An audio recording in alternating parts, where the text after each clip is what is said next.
Bismillah walhamdulillah wassalatu wassalamu ala rasulillah amma ba'd fassalamu alaykum wa rahmatullahi wa barakatuh. Pourquoi serons-nous jugés si c'est Allah qui guide et égare qui il veut? À de nombreuses reprises dans le Coran, Allah nous dit cela, que c'est lui qui guide et égare. Inna Allah yahdi man yasha wa yudillu man yasha.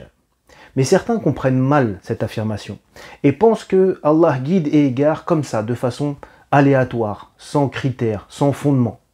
Et donc celui ou celle qui est guidé, eh bien il a eu de la chance, c'est tombé sur lui.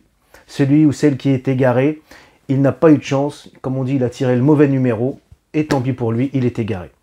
Bien sûr, ça serait mal connaître Allah subhanahu wa ta'ala, le créateur des cieux et de la terre, que de penser qu'il agit ainsi. Mais c'est ce que l'on va essayer d'éclaircir un petit peu dans cette vidéo.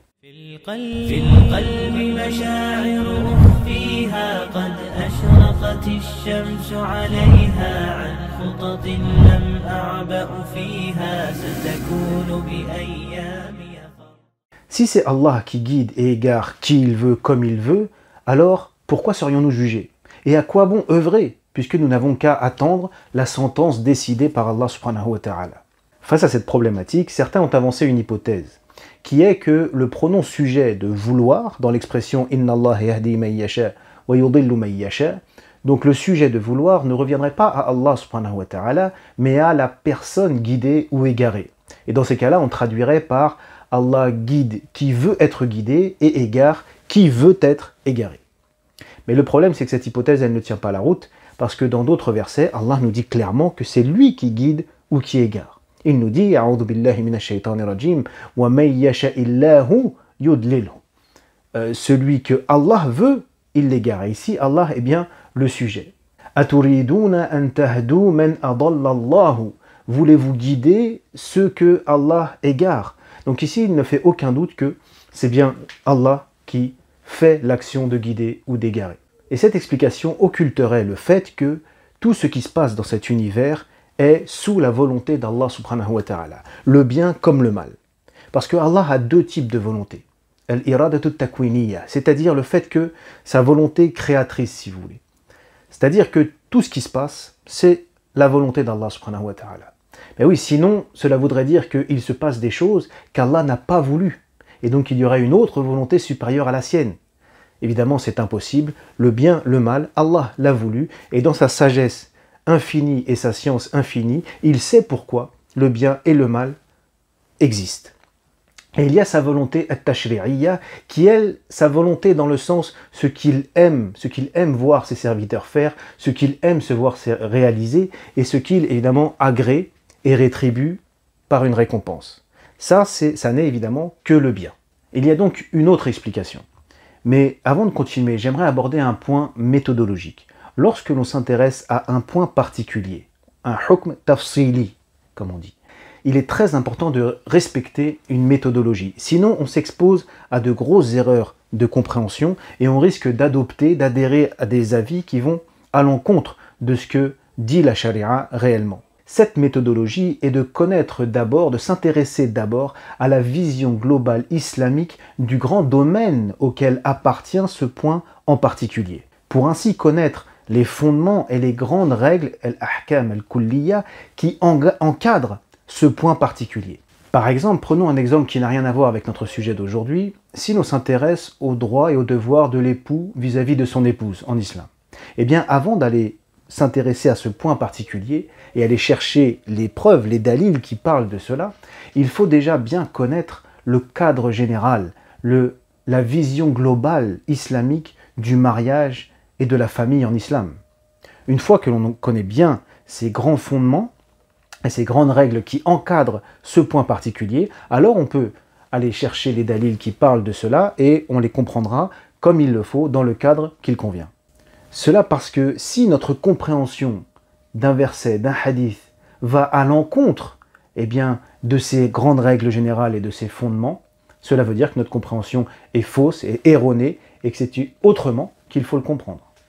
Dans la question qui nous intéresse ici, à savoir qu'Allah guide et égare qui il veut, le grand domaine auquel cette question appartient, dans laquelle elle s'inscrit, c'est les actions d'Allah et comment gère-t-il sa création. Et il nous dit dans le Coran que « yudabbirul amr ».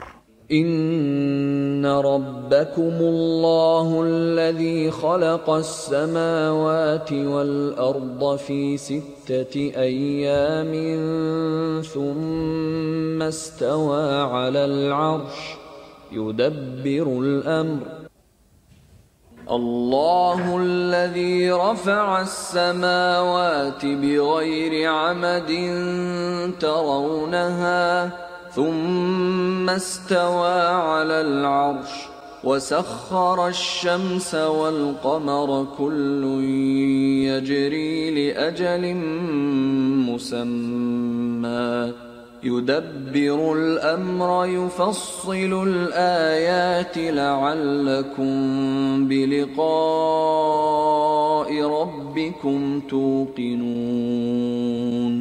Nous voyons que c'est donc traduit par « il administre les choses ». Parfois, nous trouverons dans d'autres traductions « il décide de l'ordre des choses ».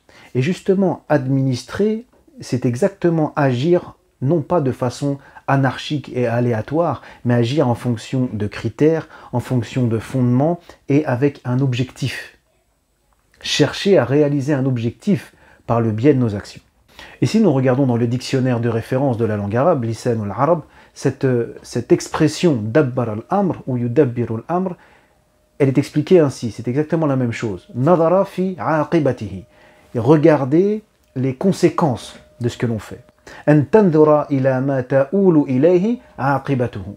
Que tu regardes à quoi va aboutir les conséquences de l'action.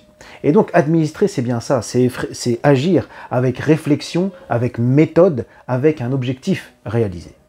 Allah ne crée rien pour rien, comme ça, de façon anarchique et aléatoire. Tout ce que Allah fait repose sur des fondements, des principes et contient une sagesse derrière. Une fois cela compris, revenons à notre question de départ.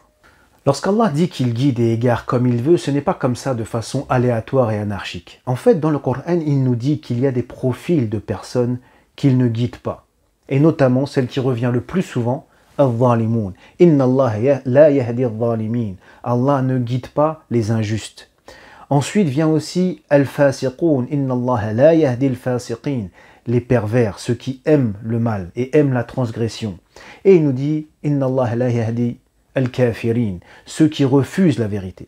Parce que c'est l'occasion justement de revenir un peu sur le sens de ce mot kafir. Kafir, à la base, cela signifie kafara, couvrir, engloutir, hein, enterrer.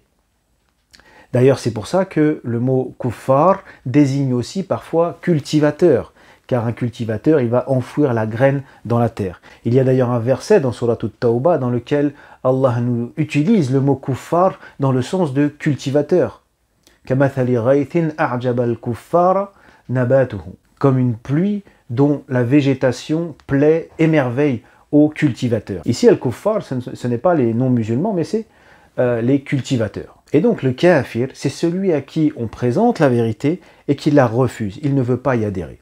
C'est comme s'il la couvre et il ne veut pas la voir. Il y a donc des gens qui ne sont pas forcément injustes ou pervers, mais ils refusent d'adhérer au dernier message d'Allah transmis aux hommes. Et cette liberté de choix, c'est bien Allah subhanahu wa ta'ala qui leur a donné, et donc à nous de respecter ce choix-là. Et ils n'auront de compte à rendre qu'à leur Seigneur au jour du jugement. Et enfin, il nous dit aussi qu'il ne guide pas celui qui ment beaucoup, al-kadhab. Et nous voyons qu'il ne s'agit que de traits de caractère sur lesquels nous avons un pouvoir, sur lesquels nous pouvons agir. Des penchants du cœur desquels nous pouvons nous purifier. Personne n'est obligé d'être injuste, personne n'est obligé d'être pervers. Lorsque quelqu'un fait le choix de refuser ce message, eh bien c'est sa responsabilité. Il ne s'agit que de choses qui sont sous notre responsabilité. Une autre cause qui fait qu'une personne n'est pas guidée, c'est l'orgueil. Allah nous dit سأصرف عن آياتي الذين يتكبرون في الأرض بغير الحق وإن يروا كل آية لا يؤمنوا بها وإن يروا سبيل الرشد لا يتخذوه سبيلا وإن يروا سبيل الغي يتخذوه سبيلا ذلك بأنهم كذبوا بآياتنا وكانوا عنها غافلين. Allah a donné la liberté, le libre arbitre à l'être humain de croire ou de ne pas croire, d'œuvrer pour le bien ou d'œuvrer pour le mal. Et cette liberté, elle implique une responsabilité. Nous ne serons donc jugés que sur ce que nous avons fait volontairement. Et d'ailleurs, ce jour-là, au jour du jugement, chacun acceptera son sort, car il saura que ça n'est que justice. Wa akhiru da'wana anil hamdulillahi rabbil alamin.